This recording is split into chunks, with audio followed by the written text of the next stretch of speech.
Hello guys! Welcome back dito sa aking channel. And today's video, i-share ko lang sa inyo yung isa sa pinaka-trending or isa sa mga trending ngayon na pautangan online. So by the way, ito nga yung YaLoan and I'm sure ang ilan sa inyo ay bago pa lang sa inyo itong YaLoan. Kaya sana mapanood mo yung buong video para malaman mo kung paano nga ba ito magpautang, magkano yung pwedeng mahiram at ano yung mga requirements na pwedeng submit para makapag-apply sa YaLoan. Pero disclaimer lang ha, hindi ako binayaran ng loan app na ito para endorse sa inyo. So ang ginagawa ko ay nagre-review ng iba't ibang mga loan apps. Nasa sa inyo pa rin talaga yung decision kung uutangan nyo or hindi. So by the way, itong YaLoan ay pwede kayong makautang hanggang 30,000 pesos. At para nga tayo ay makautang dito sa YaLoan, so by the way, ilalagay ko na lang din pala yung link nitong YaLoan nga sa comment section. So i-click nyo nga lang yung link na yan para may route kayo sa official website nila para ma-check nyo lang din kung paano ba yung mga features nitong YaLoan. Pagka-click nyo yung link na makikita nyo dyan sa baba, mai-route kayo sa official YaLoan website at may mga kailangan lang kayong sagutan. So una nga itong enter your date of birth. Please check your email after submitting your application. Our manager will email you the loan decisions kung sakali nga na mag-apply kayo dito, and pwede nyo i-check yung spam folder nyo sa email nyo, diba? Kasi minsan doon dumidiretso yung mga message, okay? And then, ito yung mga ID na tinatanggap para makautang nga dito sa YaLoan, yung National ID, UMID ID, SSS, Driver's License, at yung passport. Konti lang yung mga kailangan yung sagutan, din agad-agad nga ay may makikita kayo na processing. Is pagka-create nyo ng account nyo nga, ito yung lalabas. First online loan. No, meron itong 0% interest sa mga bago na mag-try na umutang dito and receive through e-wallets or bank, at isang valid ID lang yung requirement. So akalain mo yon, mag-apply ka online or lahat ng process online, then isang valid government ID lang yung requirements, at once approved, ipapadala nila yung pera sa e-wallets or sa bank account mo. Kailangan mo lang sagutan itong mga basic information like yung first name, last name, yung email, yung phone number. At eto na nga, kung mapapansin nyo, hanggang 25,000 pesos yung pwedeng mahiram, from 1,000 to 25,000 pesos. At processing fee para sa mga first time nga na umutang dito ay 0. Interest per month, 0 pa rin sila, lalong-lalo nga kapag first time borrower kayo. So, I confirm and I have read the terms and conditions and the privacy policy. Kailangan nyo din masagutan ha or mabasa yung mga privacy policy. So, next nga, makikita nyo dito, 0% interest if you pay back the first payment date. Kung magbabayad kayo on or before yung due date doon sa first loan nyo. Next, any credit history accepted. Kahit meron kayong negative records sa ibang mga nautangan nyo, kahit may mga hindi kayo nababayaran na utang sa ibang nautangan nyo, di ba? Pwede pa rin kayong makapag-apply dito sa YaLoan. Di ba? So, kalain mo yon, makakapag-try ka na umutang sa kanila kahit may mga utang ka pa sa iba, kahit may mga negative records ka, pwede pa rin. Tinatanggap pa rin naman nila. Napakadali nga lang, submit your application on our website, di ba? And then get multiple loans offers. Submit mo lang yung loan application mo at maraming mga multiple loans offer nga na pagpipilian. Di ba?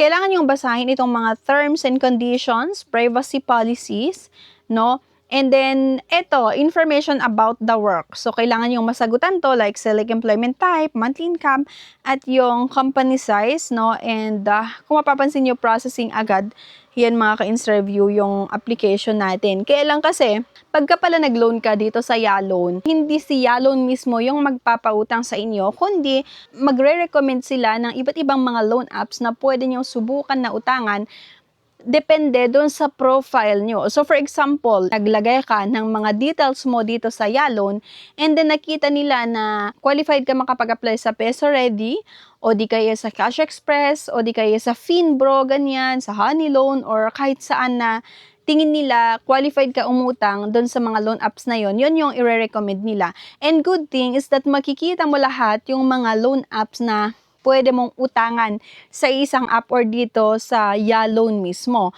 So, hindi mo na kailangan na maghanap ng pwedeng mautangan kasi nga, meron ka nang makikita dito na iba't ibang mga loan apps na i-recommend nila na qualified ka or pre-qualified ka based doon sa mga information na nilagay mo mismo dito sa YaLoan. So, para siyang third party, no, na i-refer ka dun sa iba't ibang mga loan apps na tingin nila malaki yung chance na ma-approvehan yung loan application mo.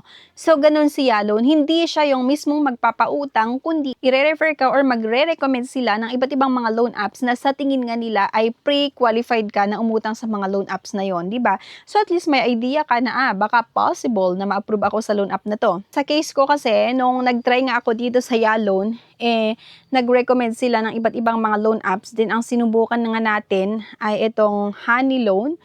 Pero kasi na-declined yung loan application ko dito sa Honey Loan. And I think ang isa sa mga reason kung bakit na-declined ako doon sa isa sa mga na-applyan ko dito nga sa Yalon, kasi may mga previous loan application ako dito na same number yung ginamit ko. Or nung nag-apply ako mismo sa Honey Loan, then ginamit ko ulit yung number na yon para mag-apply dito sa Yalon, at yung ni-recommend nila, sinubukan ko lang din na utangan using same mobile number. Kaya I think isa yan sa mga reason kung bakit na-decline yung loan application ko.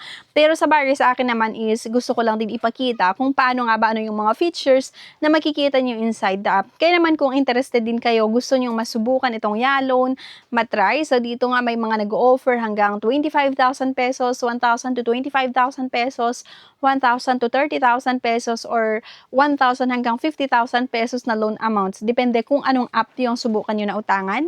So, ayan, sa mga gustong i-try itong Yalon or gusto pang i-check kung ano pa yung mga ibang feature na meron itong Yalon, ilalagay ko nga yung link sa comment section. So, i-click nyo lang yung link na yan para mai-route kayo sa official website nga nitong Yalon. And pwede nyong masubukan, di ba? Malay mo, dito ka lang pala ma-approvehan or dito lang pala ma-approve yung loan application mo. Okay, so again, thank you for watching. Please don't forget nga to like, share, and subscribe para maging updated ka sa mga susunod na videos na ipapalabas natin dito sa ating channel. Thank you and see you sa aking next vlog. Bye!